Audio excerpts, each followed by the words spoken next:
les travaux universitaires ne sont pas toujours très diffusés. La question de la présence des Noirs à Nantes au XVIIIe siècle a été très bien étudiée par des étudiants, hein, et il y en avait très peu.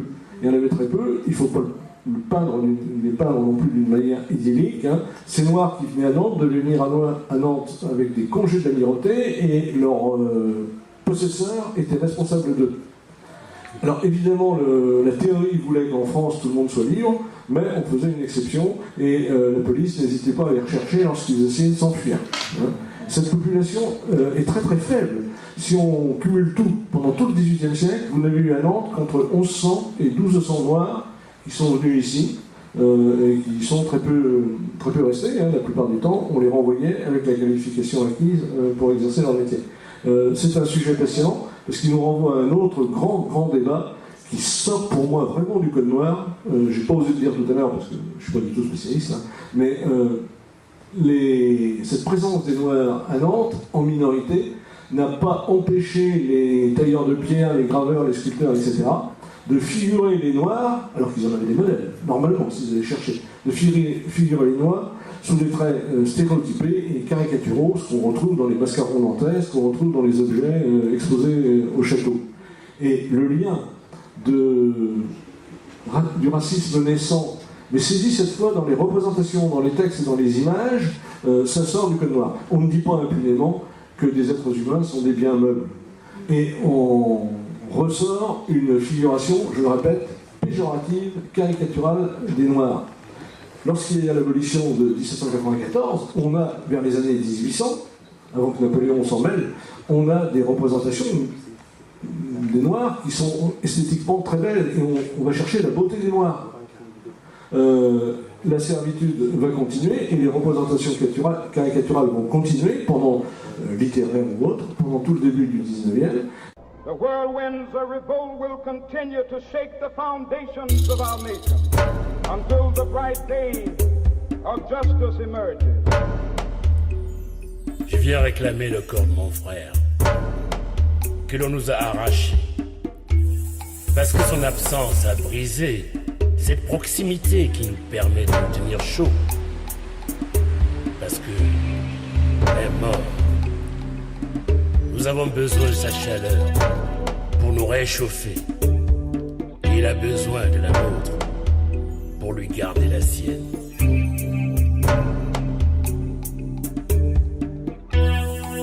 C'est pourquoi je viens réclamer le corps de mon frère, que l'on nous a arraché. Parce que son absence a brisé cette proximité qui nous permet de nous tenir chaud. Parce que, même mort, nous avons besoin de sa chaleur pour nous réchauffer.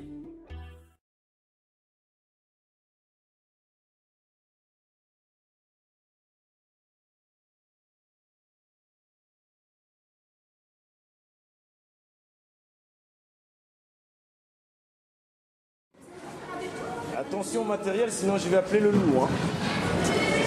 Ah, vous avez peur du loup. Hein. Quoi? Je vais appeler le loup.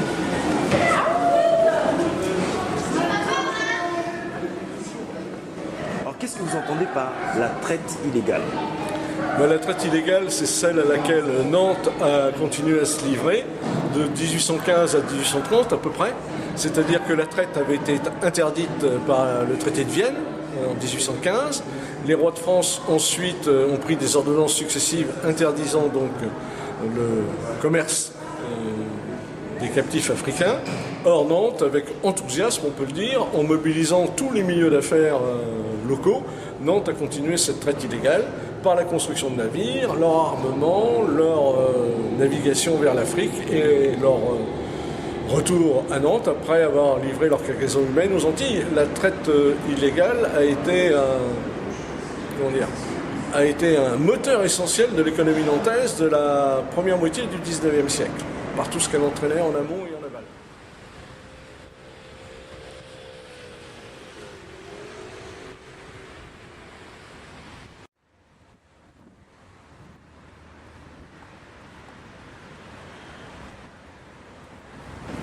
On va rajouter un truc là, ouais.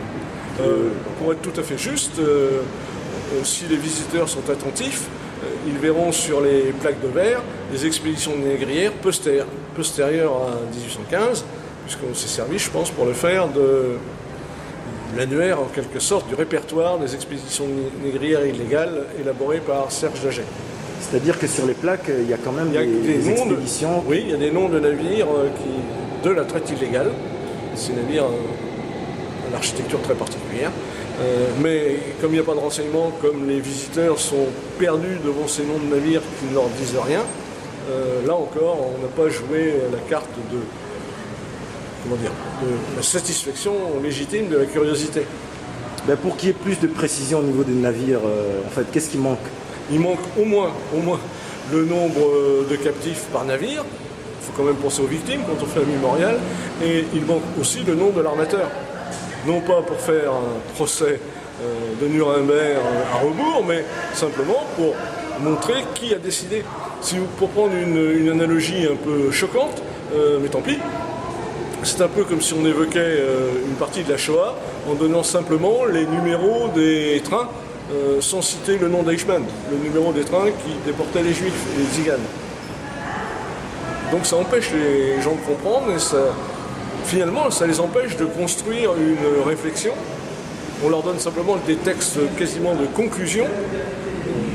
C'est penser à leur place et les cantonner dans un rôle de passif.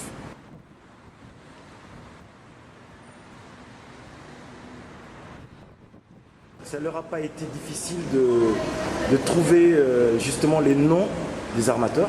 Non, parce que les noms des armateurs, tout le monde les connaît, et ils sont indiqués dans le répertoire dont je vous parlais tout à l'heure, qui leur a servi pour trouver les noms de navires. Et puis ce sont des armateurs dont les noms sont présents dans la géographie nantaise. C'est peut-être ça aussi d'ailleurs qui gênait. Et alors, on constate aussi l'absence du code noir dans ces mémorials. Qu'est-ce que vous en dites, vous? Je pense que leur justification, c'est que ils célèbrent l'abolition et le code noir est justement le texte de base pour la compréhension de ce qu'était réellement la traite négrière. Mais c'est tout à fait dommage. Ça fait croire que l'abolition met fin à tout, alors que le code noir, par exemple, donne naissance au crime contre l'humanité et il est largement responsable du développement du racisme, du développement intellectuel du racisme. Alors ne pas l'évoquer, c'est faire croire qu'en abolissant l'esclavage, on a aboli ses conséquences, et c'est un contresens évidemment historique et moral. Ceux qui disent que le projet est complémentaire avec le musée où est exposé le code noir. Je vois pas comment on peut d'un côté mettre le code noir dans un musée et puis de l'autre célébrer par des textes d'époque ou actuels l'abolition. Il y a un hiatus là qui est un petit peu insupportable, qui ressemble un peu à une récupération. Enfin c'est pas, encore une fois, ça n'aide pas, par exemple les jeunes visiteurs, à comprendre la terrible logique de ce crime contre l'humanité.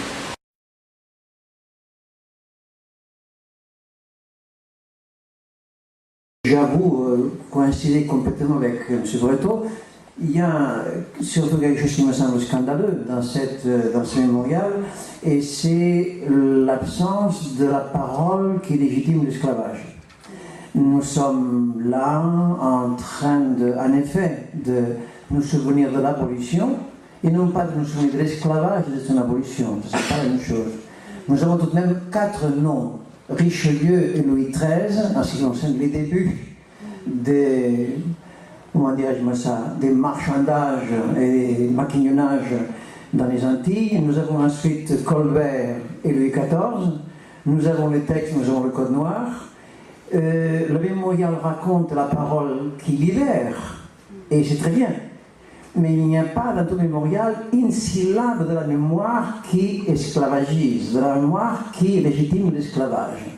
Donc on cherche, et non pas de noir forcément, mais on cherche la parole de Versailles disant « je veux qu'il y ait ce commerce », la parole de Napoléon disant « on s'est trompé, il faut rétablir l'esclavage », ça n'existe pas.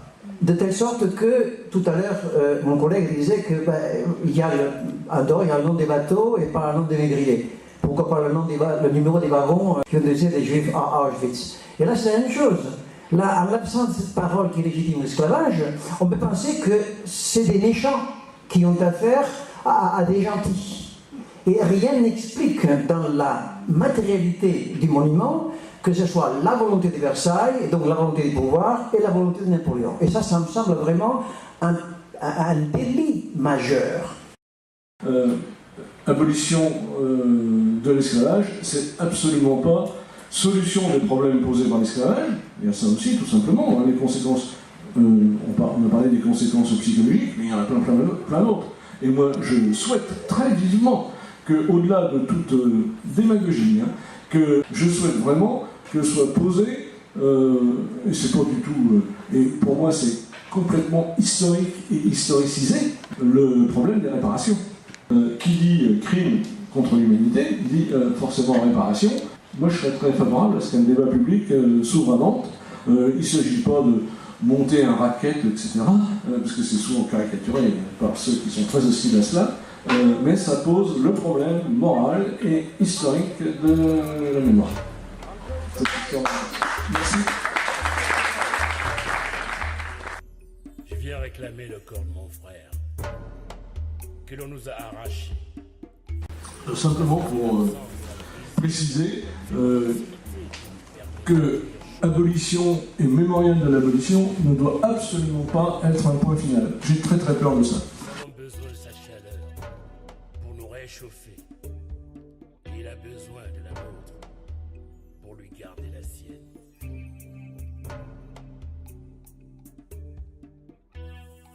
C'est pourquoi je viens réclamer le corps